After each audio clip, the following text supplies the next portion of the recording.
Shalom saudaraku yang kekasih dalam Tuhan Yesus Kristus. Selamat malam, salam sejahtera untuk kita semua, dimanapun saudara-saudara berada. Selamat datang kembali di Renungan Kristen malam hari ini. Kiranya damai dan sukacita oleh Roh Kudus melimpah dalam hati dan kehidupan saudara semua, dan semoga saudara semua dalam keadaan sehat selalu. Sebelum kita mendengarkan renungan firman Tuhan, mari sama-sama kita berdoa.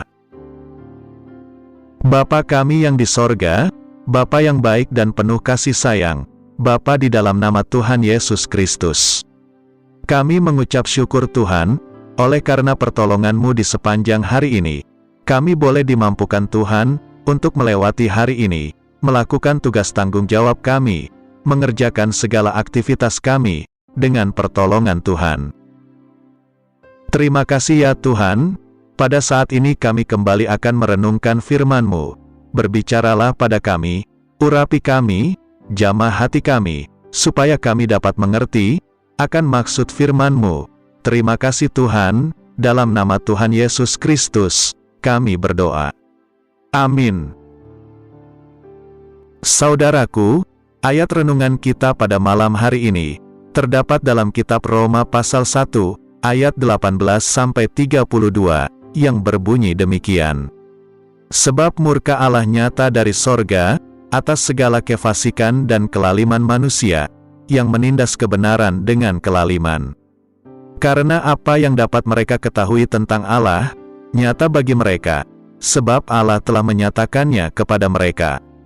Sebab apa yang tidak nampak daripadanya, yaitu kekuatannya yang kekal dan keilahiannya, dapat nampak kepada pikiran, dari karyanya sejak dunia diciptakan, sehingga mereka tidak dapat berdalih. Sebab sekalipun mereka mengenal Allah, mereka tidak memuliakan Dia sebagai Allah, atau mengucap syukur kepadanya. Sebaliknya, pikiran mereka menjadi sia-sia, dan hati mereka yang bodoh menjadi gelap. Mereka berbuat seolah-olah mereka penuh hikmat, tetapi mereka telah menjadi bodoh. Mereka menggantikan kemuliaan Allah yang tidak fana, dengan gambaran yang mirip dengan manusia yang fana, burung-burung, binatang-binatang yang berkaki empat, atau binatang-binatang yang menjalar. Karena itu, Allah menyerahkan mereka kepada keinginan hati mereka akan kecemaran, sehingga mereka saling mencemarkan tubuh mereka. Sebab mereka menggantikan kebenaran Allah dengan dusta, dan memuja dan menyembah makhluk, dengan melupakan penciptanya yang harus dipuji selama-lamanya.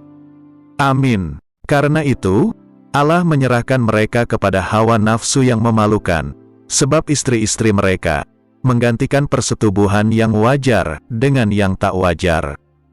Demikian juga, suami-suami meninggalkan persetubuhan yang wajar dengan istri mereka, dan menyala-nyala dalam berahi mereka, seorang terhadap yang lain, sehingga mereka melakukan kemesuman, laki-laki dengan laki-laki, dan karena itu, mereka menerima dalam diri mereka balasan yang setimpal untuk kesesatan mereka. Dan karena mereka tidak merasa perlu untuk mengakui Allah, maka Allah menyerahkan mereka kepada pikiran-pikiran yang terkutuk, sehingga mereka melakukan apa yang tidak pantas, penuh dengan rupa-rupa kelaliman, kejahatan, keserakahan, dan kebusukan, penuh dengan dengki, pembunuhan, perselisihan, tipu muslihat dan kefasikan. Mereka adalah pengumpat, pemfitnah, pembenci Allah, kurang ajar, congkak, sombong, pandai dalam kejahatan, tidak taat kepada orang tua, tidak berakal, tidak setia, tidak penyayang, tidak mengenal belas kasihan. Sebab walaupun mereka mengetahui tuntutan-tuntutan hukum Allah, yaitu bahwa setiap orang yang melakukan hal-hal demikian patut dihukum mati, mereka bukan saja melakukannya sendiri, tetapi mereka juga setuju dengan mereka yang melakukannya. Saudaraku, sebagian dari kita pastilah menduga bahwa Allah tidak pernah marah, sebab kita yakin bahwa Allah itu penuh kasih. Ini jelas pernyataan yang keliru dan menyesatkan. Lihat saja pembacaan ayat hari ini, yang menyatakan bahwa Allah itu murka. Dan di dalam murka itu, pastilah ada unsur hukuman. Dan periksalah di Alkitab kita, maka kita akan menyadari bahwa Allah itu memang kasih, tetapi juga tidak segan-segan menunjukkan amarahnya. Saudaraku, murka Allah itu penuh kasih. Justru karena kasih itulah, harus ada murka. Mana mungkin, kalau ada pelanggaran, akan dibiarkan. Mana mungkin, kalau ada kesalahan, terus ditoleransi.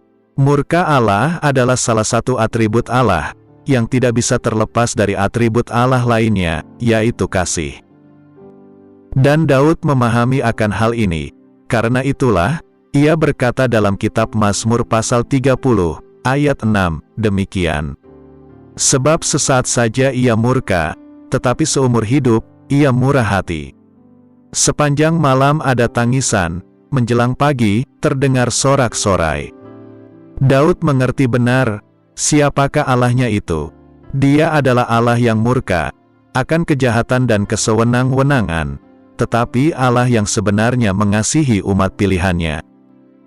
Allah murka, bertujuan supaya manusia bertobat, dan supaya mereka bisa mengenal Allah lebih dalam. Penulis Ibrani mengungkapkan hal yang sama, dalam kitab Ibrani pasal 12, ayat 6, demikian. Karena Tuhan menghajar orang yang dikasihinya, dan ia menyesah orang yang diakuinya sebagai anak. Kata menghajar, itu berarti menghukum untuk tujuan baik, atau mendisiplinkan. Demikian halnya, ketika anak kita melakukan kesalahan, kita yang mengasihinya, tentunya akan mendisiplinkan anak kita. Dan tidak segan-segan, kita akan menghukumnya, tentunya dengan kasih. Saudaraku, pahamilah Allah kita sebagai Allah yang penuh kasih, tetapi sekaligus juga Allah yang murka. Orang yang memahami Allah cuma kasih saja, akhirnya menjadi sembrono dan ugal-ugalan, sebab ia berpikir, kalau Allah itu penuh kasih, jadi tidak akan menghukum. Kasih Allah ditunjukkan melalui kedisiplinan yang diterapkan kepada anak-anaknya. Saudaraku, dalam hidup ini, marilah kita hidup berkenan di hadapan Allah, teruslah menyenangkan hatinya, dan beribadah kepadanya. Allah itu adalah Allah yang panjang sabar, jadi, jangan menyia-nyiakan kesabaran Allah, untuk kita terus hidup dalam dosa.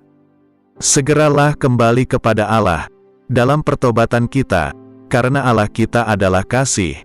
Dia akan mengampuni segala dosa dan kesalahan kita, ketika kita mau datang, dan mengaku dosa kita di hadapannya. Terpujilah Tuhan dan Allah kita, yaitu Tuhan Yesus Kristus, serta berbahagialah orang yang mendengar, dan melakukan firman Tuhan. Amin. Demikianlah renungan firman Tuhan pada malam hari ini, semoga menjadi berkat bagi kita semua, dan untuk menutup renungan pada malam ini, mari kita berdoa. Bapa kami yang di surga, Bapa dalam nama Tuhan Yesus Kristus, kami bersyukur atas pertolongan-Mu, penyertaan-Mu, juga atas berkat-Mu. Kami berbahagia dan bersyukur atas kebaikan Tuhan dalam hidup kami. Terima kasih buat penyertaan Tuhan di sepanjang hari yang telah kami lewati, hingga pada malam hari ini, kami boleh bersyukur lagi di hadapan Tuhan, melalui doa dan renungan pada malam hari ini. Terima kasih buat firman-Mu pada hari ini ya Tuhan, kami mau selalu belajar dan terus belajar tentang firman-Mu. Firman-Mu yang menguatkan dan meneguhkan iman kami, firman-Mu yang mengubahkan hidup kami. Kami mau melakukan firman-Mu ya Tuhan di sepanjang hidup kami, agar kami tetap kuat berjalan bersama dengan Engkau. Terima kasih ya Tuhan, buat kesempatan hidup yang masih Engkau berikan. Kami mau pakai untuk hormat dan kemuliaan nama-Mu.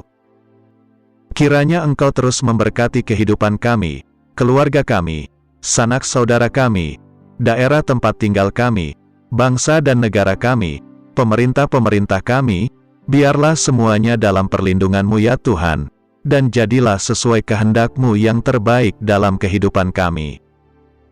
Ya Tuhan, hamba berdoa buat saudara-saudaraku, yang sudah mendengarkan renungan hari ini, yang saat ini sedang mengalami sakit penyakit, pergumulan masalah, kebutuhan ekonomi, kiranya Engkau jamah, sembuhkan dan pulihkan, berkati perekonomian mereka, serta berikan jalan keluar di setiap pergumulan masalah yang mereka sedang hadapi.